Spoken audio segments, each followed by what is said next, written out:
आज हम लोग क्लास 12 का मैथ में आज हम लोग स्टार्ट कर रहे हैं, मतलब 7.8 जो तुम्हारा है, 5.8 जो तुम्हारा एक्सरसाइज है, जो डिफरेंशिएशन का लास्ट एक्सरसाइज भी है।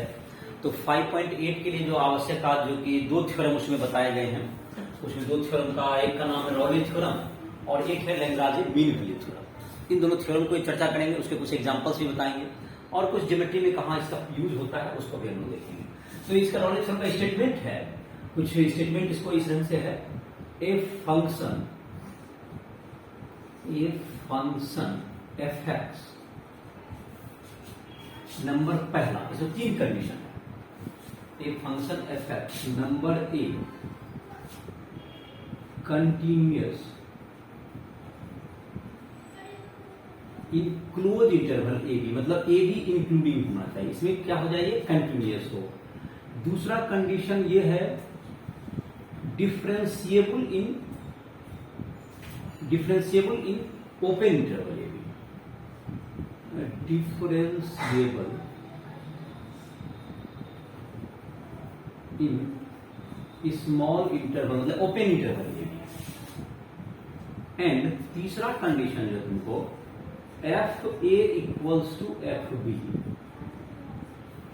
देन ये थ्योरम का तीन कंडीशन, अगर कोई फंक्शन क्लोज इंटरवल ए बी में कंटिन्यूअस हो हर जगह पर, ओपन इंटरवल मतलब कि ए बी को छोड़ के बाकी हर पॉइंट पर क्या चाहिए डिफरेंशिएबल हो, एंड ए और बी पर जो उसका वैल्यू है फंक्शन का वो इक्वल हो, then at least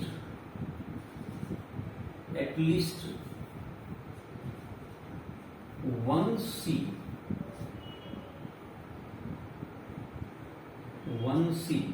a less than c less than b such that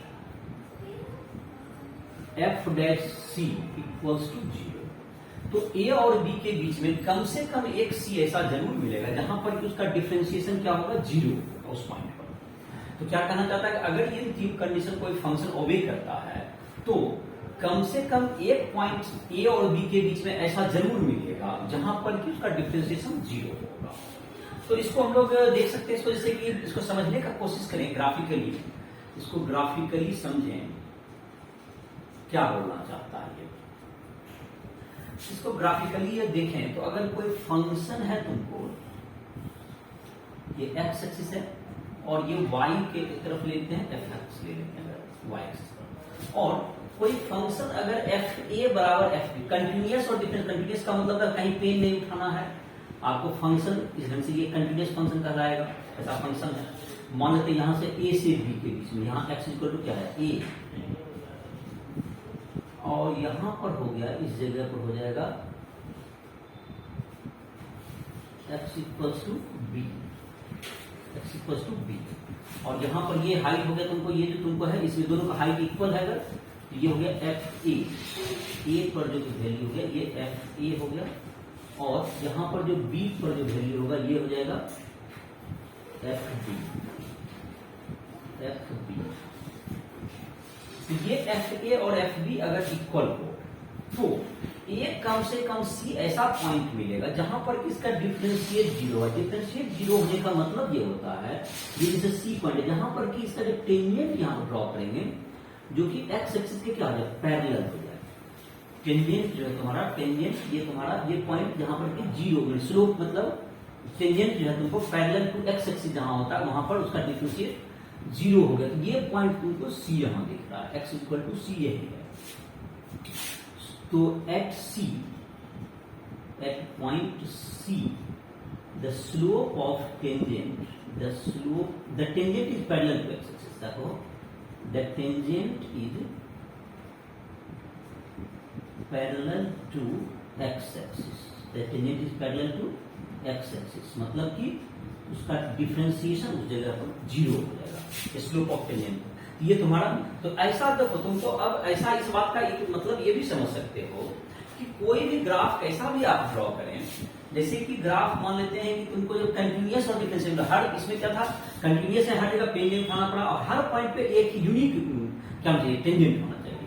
अगर एक पॉइंट पे दो टेंजेंट हो जाता तो ये क्या होगा डिफरेंशिएबल नहीं हुआ। अगर ऐसा नहीं है तो हर पॉइंट पे ऐसा है, तो ये तुमको इस जगह पर क्या मिलेगा, एक टेंजेंट इसके पैरेलल जरूर मिलेगा, यही सी यहाँ पर जो दिख रहा है। और कम से कम एक सी का मतलब है, देखो तुमको जैसे इस ढंग का अगर ग्राफ बनता हो, यहाँ पर देखो ये तुम्हारा अगर इस जगह पर देखें, अगर ग्राफ तुमको इस ढंग का आ रहा है कोई, जैसे कि यहाँ गया, फिर ऐसे गया, फिर ऐसे गया, फिर ऐसे गया, अगर कोई ले लेता है यहाँ पर कंटिन्यूस ही हटेगा, यहाँ पर x इक्वल टू ए लेते और यहाँ पर कहीं पर क्या ले लेते, किसी जगह पर यहाँ पर x इक्वल टू बी, दोनों का हाइट क्या होना चाहिए, सेम होना चाहिए, सेम। आप इस कंडीशन में यहाँ पर लग रहा है लगभग x इक्वल टू बी, तो यहाँ पर एफ ए और एफ बी अगर इक्वल है, तो यहाँ पर एफ ए और एफ बी अगर इक्वल है, तो ये जब इक्वल होगा दोनों का हाइट, तो कहीं न कहीं देखो जब भी कभी इक्वल हाइट है ना, या तो घूम के ऊपर उस जगह पहुंचना ही पड़ेगा। तो ये जब घूम के जहां जाएगा, देखो यहाँ पर सी ये पॉइंट है, यहाँ पर भी मिल रहा है, यहाँ पर, तो कम से कम एक जगह जो होगा, ये गारंटी है रोले थ्योरम के मुताबिक, एक से ज्यादा जगह भी टेंजेंट क्या होता है, जीरो हो सकता है। जैसे यहाँ पर देखने का वो 3 सी मिल रहा है, जहां पर इसका डिफरेंशिएट क्या आ रहा है, जीरो आ रहा है। तो ऐसा अगर ग्राफ पर, लेकिन ये बात तो समझ में आएगा, अगर बराबर होना, या तो ऊपर से बराबर होइएगा, या आप नीचे होकर बराबर, कहीं ना कहीं तो टर्न करना है, जहां टर्न कीजिएगा वहां पर क्या होगा, बेस एक्स आपका जीरो हो जाएगा। तो ग्राफिकली समझ में आ गया होगा। अब कुछ एग्जाम्पल जो तुम्हारे हैं, कुछ ऐसे फंक्शन में देता हूं जिसमें कि ये लागू हो रहा है, कुछ ऐसे भी फंक्शन देते हैं जहां पर कि ये एप्लीकेबल नहीं हो रहा है। तो इस एग्जाम्पल पहले एग्जाम्पल देख लेते हैं, उसके बाद फिर मीन वैल्यू थ्योरम इसका हम लोग देखेंगे। तो ये बात रोले थ्योरम का स्टेटमेंट में याद होगा कि हमें 3 कंडीशन को क्या करना, फुलफिल करना होता है। एक कंटिन्यूअस होना चाहिए, दूसरा डिफरेंशिएबल होना चाहिए, और तीसरा f a equal to F b होना चाहिए। दो जो पहला उसी इंटरवल में ये लागू हो सकता है, जहां पर कि f a equal to F b हो हर पॉइंट पर, ए से बी तक और इंक्लूडिंग ए एंड बी, इस फंक्शन को कंटिन्यूअस होना चाहिए। दूसरा कि हर पॉइंट पे ए से बी के बीच में क्या होना चाहिए, इसे डिफरेंशिएबल होना चाहिए, और f a equal to F b हो जाए, तो क्या मिलेगा, कम से कम ए बी के बीच एटलीस्ट एक सी ऐसा जरूर मिलेगा जहां पर उसका डिफरेंशिएट जीरो होगा। ये रोले थ्योरम का स्टेटमेंट है। अब हम लोग इस रोले थ्योरम को वेरीफाई करके देखते हैं। वेरीफाई करके मतलब, वेरीफाई तो हमने ग्राफिकली देखा कैसा तो होगा ही, और हम लोग अब देखते हैं कुछ क्वेश्चन से देखते हैं। तो जैसे क्वेश्चन है तुम्हारा, f x is equal to हो गया एक्स स्क्वायर प्लस 2, ये तुम्हारा एनसीईआरटी बुक है, उसी का एग्जांपल दे रहे हैं, F x equal to x square plus 2, और verify the Rolle's theorem, verify Rolle's theorem in -2, -2 और 2 में वेरीफाई करें। एक तो पहले ये देखें कि एप्लीकेबल है या नहीं। तो तीनों कंडीशन क्या फुलफिल हो रहा है, और हो रहा है तो उसके भी -2 से 2 के बीच में एक सी जरूर मिलना चाहिए जहां पर इसका डिफरेंशिएट जीरो हो। तो पहले ये देख लेते हैं, F x equal to x square plus 2 is a polynomial function. Polynomial होता है a0 plus a1 x square is polynomial function, polynomial function. So it is continuous and differentiable in any interval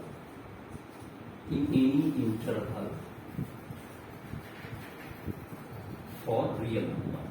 real number के कहीं, for all real number, सब real number के लिए क्या है, continuous और डिफरेंशिएबल होता है। जाएगी तो -2 से 2, hence it is continuous and differentiable in -2 से +2। किसी भी इंटरवल, इसमें भी इंटरवल, पहला दोनों कंडीशन को इसने फुलफिल कर दिया। अब हम लोग f -2 का वैल्यू निकाल, एफ ए और एफ बी निकालते हैं। -2 का whole square plus 2 that is 4 + 2 that is 6। f2 का वैल्यू भी वही आएगा जो कि इजीली देखा होगा मैथ से, 6। तो f -2 इज equal to f2। So all three conditions of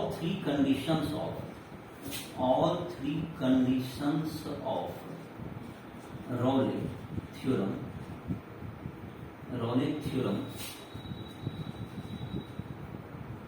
is satisfied। तीनों कंडीशन यहाँ पे फुलफिल हो रहा है। जब फुलफिल हो रहा है तो इसको वेरीफाई करना कि ये तीनों कंडीशन से फुलफिल करेगा, तो एक ऐसा पॉइंट आना चाहिए जहां पर इसका डिफरेंशिएट जीरो होना ही चाहिए। देखते हैं, वेरीफाई करते हैं। F dash x equal to कितना हो, डिफरेंस करते हैं एक्स स्क्वायर का 2x, 2 का तो जीरो हो गया 2x। एफ डैश सी कितना हो जाएगा, अगर एक सी है दैट इक्वल टू सी, तो एफ डैश सी बराबर जीरो कर देते हैं। तो देखते हैं 2c equal to zero, this implies that c equal to zero. तो c कहां से कहां लाई करता है, c as -2 less than 0 less than 2, so 0 is present between -2 and 2, -2, 2, where f dash x equals to 0। ये 0 पॉइंट पे क्या हुआ, differentiable, hence rolling theorem is verified, hence rolling theorem is verified. Verified का मतलब एक point मिल गया हमको -2 से 2 के बीच। पहले देखो, पहले क्या हुआ, इसमें रोलिंग थ्योरम लागू होगा कि नहीं होगा ये मैंने चेक किया। तो पहला कंटीन्यूअस डिफरेंशिएबल है, दूसरा कंडीशन, तीसरा कंडीशन था f2 बराबर मतलब -2 है, तीनों कंडीशन को फुलफिल किया, इसमें रोलिंग थ्योरम यूज हो सकता है। और उसके बीच में एक, अब ये हमने चेक करके दिखाया कि -2 से 2 के बीच में एक जीरो ऐसा पॉइंट है जहां पर कि f से जीरो हो रहा है। इसका मतलब उस पॉइंट पर रोलिंग थ्योरम एप्लीकेबल हुआ। अब जैसे कि कुछ क्वेश्चन है, जैसे कि तुमको जो कि डिफरेंशिएबल ही ना हो, कंटीन्यूअस नहीं हो, उसमें रोलिंग थ्योरम लागू नहीं होगा। जैसे तुमको ग्रेटेस्ट इंटीजर फंक्शन है या मॉडुलस फंक्शन है, ग्रेटेस्ट इंटीजर फंक्शन के बारे में जानता होगा कि वो हर इंटीजर पर क्या होता है, डिफरेंशिएबल नहीं होता है, वो हर कंटीन्यूअस भी नहीं होता है। और मॉडुलस फंक्शन जो है कंटीन्यूअस तो हर जगह होता है, लेकिन जीरो पर डिफरेंशिएबल नहीं होता है। तो ये सब बात के आधार पर इसको देखा जा सकता है कि अगर हमको ग्रेटेस्ट इंटीजर फंक्शन की बात करेंगे, जैसे कि ग्रेटेस्ट इंटीजर फंक्शन का बात करें, तो ग्रेटेस्ट इंटीजर फंक्शन का बात करें क्या हो जाएगा, fx बराबर greatest integer function x is Rayleigh theorem applicable, is Rayleigh theorem applicable in -2, 2। तो इसका क्या है solution, greatest integer fx equal to greatest integer function is not continuous and differentiable, not continuous and differentiable at any integer. यहां पर देखो, hence या -2 से 2 के बीच में क्या आ गया तुमको, -2, 2 तो है ही, 0, 1 भी यहाँ पे इंटीजर है, hence it is not applicable. तो यहाँ इसमें एप्लीकेबल इसमें नहीं होगा, एप्लीकेबल इन -2 से 2 तक, मतलब इसमें रोलिंग थ्योरम क्या नहीं, not rolling theorem not applicable, rolling theorem not applicable, क्योंकि ये इसमें कंटिन्यूअस है। अब जैसे कि देखो रोलिंग थ्योरम यहां पर, अब जैसे इसमें रहता है क्वेश्चन में fx और ग्रेटेस्ट इंटीजर x होता, और इसमें जैसे वैल्यू देते कि x का fx का वैल्यू तुमको क्या है, ग्रेटेस्ट मॉडुलस x, ग्रेटेस्ट तो हो ही गया। अब तुमको देते value fx equal to modulus x, तो मॉडुलस x में जैसे कि होगा तुमको -2 पर भी 2 होगा और +2 पर भी 2 होगा, लेकिन ये रोलिंग थ्योरम से वैल्यू एप्लीकेबल नहीं होगा, ये तुमको मतलब minus applicable in rolling theorem applicable in -2 से 2 तक। तो देखो जहां तक तीसरा कंडीशन ये फुलफिल कर रहा है, और पहला ये कंटिन्यूअस भी होता है, लेकिन it is non differentiable in modulus x is non differentiable at x equal to 0। ये 0 पर डिफरेंशिएबल नहीं होता, चेक करके जैसे पिछले लेक्चर वगैरह में देखा होगा, जिसका LHD RHD निकालते हैं, नॉट डिफरेंस, जैसे कि मैं निकाल के दिखाता हूं, left hand derivative equal to क्या होता है तुम्हें, लेफ्ट हैंड डेरिवेटिव में होगा तुमको limit delta x fx minus f0 by x minus 0, limit modulus x है तुमको x tends to 0 minus fx minus f0 by x minus 0। तो fx कितना हो गया तुमको, fx हो गया modulus x minus modulus 0 by mod x minus 0। x equal to कितना हो गया, मॉडुलस x का वैल्यू हो गया x टेंड्स टू 0 माइनस, ये minus x by x that's equal to -1, ये लेफ्ट हैंड डेरिवेटिव हो गया। और इसी प्रकार से राइट हैंड डेरिवेटिव क्या हो जाएगा आपका, राइट हैंड डेरिवेटिव क्या जाएगा, लिमिट अब x tends to 0 plus modulus x, तो यहां पर जाएगा कि यहां पर क्या हो जाएगा तुमको, modulus x minus modulus 0 by x minus 0, तो मॉडुलस x से क्या होगा, पॉजिटिव के लिए x हो जाएगा, x टेंड्स टू 0 प्लस है तो x minus 0 by x that is equal to 1, इसलिए क्या हो गया, नहीं डिफरेंशिएबल नहीं हुआ। So Rolle theorem is not applicable, Rolle theorem is not applicable in -2, देखो जैसे जहां तक -2 पर वैल्यू देखो सेम था, ये f -2 बराबर मॉडुलस -2 बराबर 2 था, f2 बराबर भी 2 था, इधर तीसरा सेटिस्फाई करा, पहला भी सेटिस्फाई करा, कंटिन्यूअस होता है ये, लेकिन 2 नंबर कंडीशन में क्या कर दिया, फेल कर दिया। इसका मतलब है कि रॉले थ्योरम से एप्लीकेबल नहीं होगा। अगर ये कंडीशन को फुलफिल नहीं, तो मॉडुलस फंक्शन भी फेल कर गया, वेटेज फंक्शन भी क्या जाता है इसमें, तो उनको नॉन कंटिन्यूअस होता है तो वो भी फेल कर जाएगा।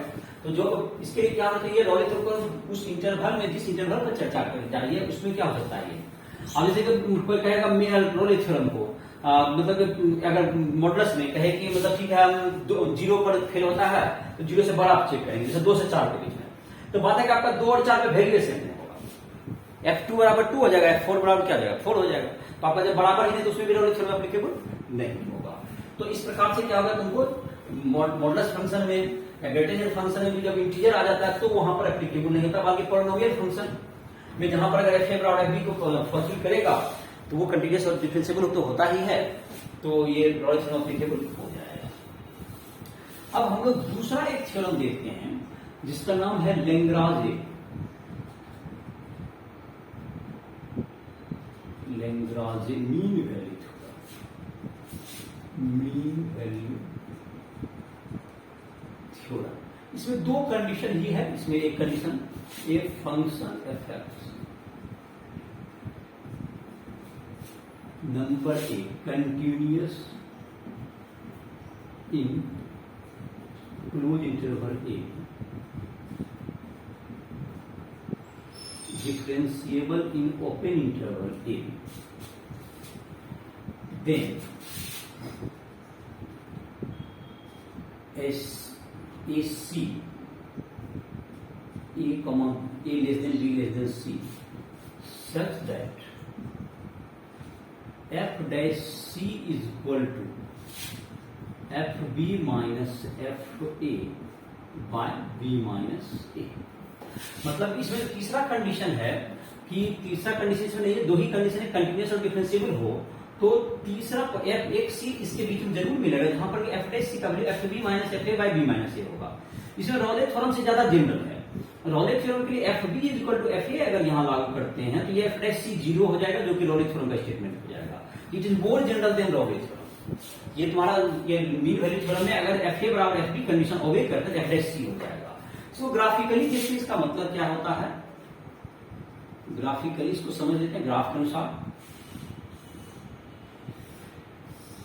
तो ये क्या है, तुमको अगर कोई फंक्शन है तुमको मान लेते हैं ऐसा, और यहां पर है मान लेते हैं कि x इक्वल टू ए है, यहां पर x इक्वल टू ए है और ये तुम्हारा f a है, f a है, यहां पर x इक्वल टू b है और f b है, ये हाइट क्या हो गया, f b हो गया। तो ये जो तुम्हारा हो गया,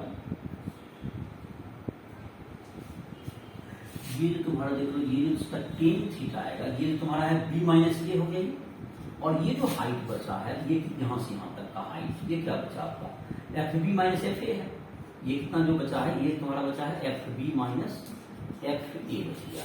इसका जो टेन थीटा निकालते हैं, ये क्या बताएगा, इसका जो टेन थीटा हो गया, tan theta equal to P by B, तो टेन थीटा जो हो गया, tan theta is equal to हो गया slope of chord joining A B, joining A comma B. इस पॉइंट का नाम अगर कैपिटल ए कैपिटल बी रख दीजिए, इस पॉइंट का नाम ए और इस पॉइंट का नाम बी हो गया, इसको ज्वाइन करने वाला ये कॉर्ड हो गया। ये कॉर्ड का स्लोप बताता है। स्लोप ऑफ इसका जो है स्लोप कितना होगा 10 थीटा स्लोप का इज इक्वल टू क्या होगा F B P by B हो गया। और ये किसके बराबर होगा, ये तुमको देखो एक कम से कम एक पॉइंट जहां जरूर मिलेगा जहां पर कि इसको टेंजेंट ड्रॉ करेंगे इस कर्व पर, जो कि कर्व तुम्हारा क्या है, ये जो कर्व ड्रॉ हुआ है इसका जो कॉर्ड ये तुम्हारा हुआ है, इस पर जो टेंजेंट अगर एक पॉइंट पर कम से कम एक पॉइंट ऐसा जरूर मिलेगा इसमें जहां पर कि कॉर्ड है इसके टेंजेंट के पैरेलल होगा। एक पॉइंट ऐसा मिलेगा जहां पर कि कॉर्ड और ये टेंजेंट क्या होगा आपस में पैरेलल होगा। ये दोनों ये तुमको slope of tangent at point C, slope of tangent इसको लिख देते हैं यहां पर slope of tangent at point C, ये तुम्हारा हो गया slope of tangent at point C that is F dash C. तो एफ डैश सी जो होता है किसी पॉइंट पर, मतलब कि इसको अगर बड़ा करके यहां पर और क्लियर थोड़ा सा देखें, ये मैं कहना चाहता हूं इसका जो कॉर्ड का जो यहां पर जो स्लोप हुआ है और इसका जो टेंजेंट का स्लोप कम से कम एक पॉइंट जरूर मिलेगा जिसका में कि ये दोनों पैरेलल है, दोनों इक्वल होगा। इक्वल का मतलब होगा इसका जो स्लोप होगा ये टेंजेंट का slope of tangent is equal to slope of chord. Slope of chord कौन होगा F B minus F A बटे B minus A, slope of chord होगा। और एफ डैश सी हुआ सी पॉइंट, कोई एक पॉइंट सी जरूर मिलेगा जहां पर कि ये कॉर्ड इसके पैरेलल होगा। ई ए बी का है और ये क्या होगा तुमको एक सी पॉइंट कम से कम मिलेगा जहां पर ये इसके पैरेलल होगा। तो ये तुम्हारा हो गया इसका मीन वैल्यू थ्योरम का ये ग्राफिकली इंटरप्रिटेशन। अब तुमको इसका एक एग्जांपल के बाद इसको देख लेते हैं। मीन वैल्यू थ्योरम के लिए भी जाहिर है कि ये बात तो तय है कि आपको जो है कंटिन्यूअस और डिफरेंशियल होना चाहिए, लेकिन एफ ए और एफ बी को बराबर होना जरूरी नहीं है। तो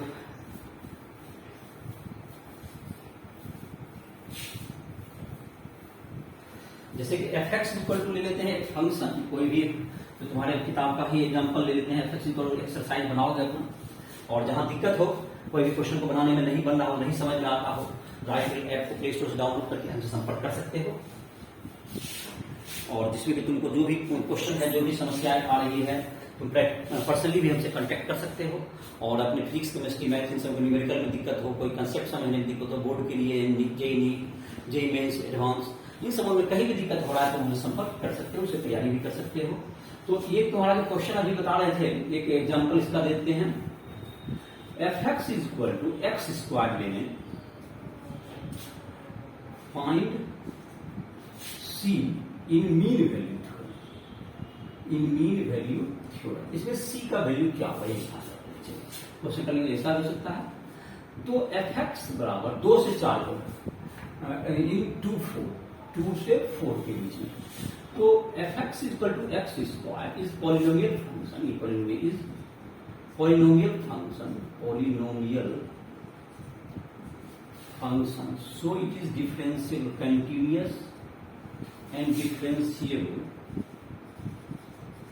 differentiable for all real number, कहीं भी कोई दिक्कत नहीं है। इसलिए लैंग्वेज मीन वैल्यू का पहला दोनों कंडीशन फुलफिल कर दिया। F2 कितना हो गया 2 का square that is equal to 4। F4 कितना हो गया 4 का स्क्वायर दैट इज 16। तो F4 minus F2 by 4 minus 2, 16 minus 4 by 4 minus 2, 16 चलेगा तो 12 बाय 2 हो गया, 12 बाय 2 हो गया दैट इज 6 हो गया, दैट इज 6 हो गया। एफ एक्स तुम्हारा दिया हुआ है x square, F dash x कितना होगा 2x, एफ डैश सी कितना होगा तुम्हारा ये 2c। फ्रॉम मीन वैल्यू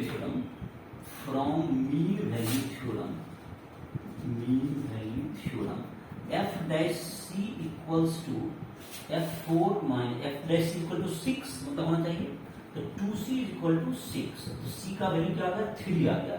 यही हुआ जो 2 और 4 के बीच में है, इसलिए अगर वेरीफाई करने के हैं 2 और 4 के बीच में अगर c का वेरीफाइंग होगा 0 होगा, और 2 और 4 के बीच में है जो कि 2 और 4 के बीच में, इससे मेन वैल्यू थ्योरम क्या होगा वेरीफाइड हो गया।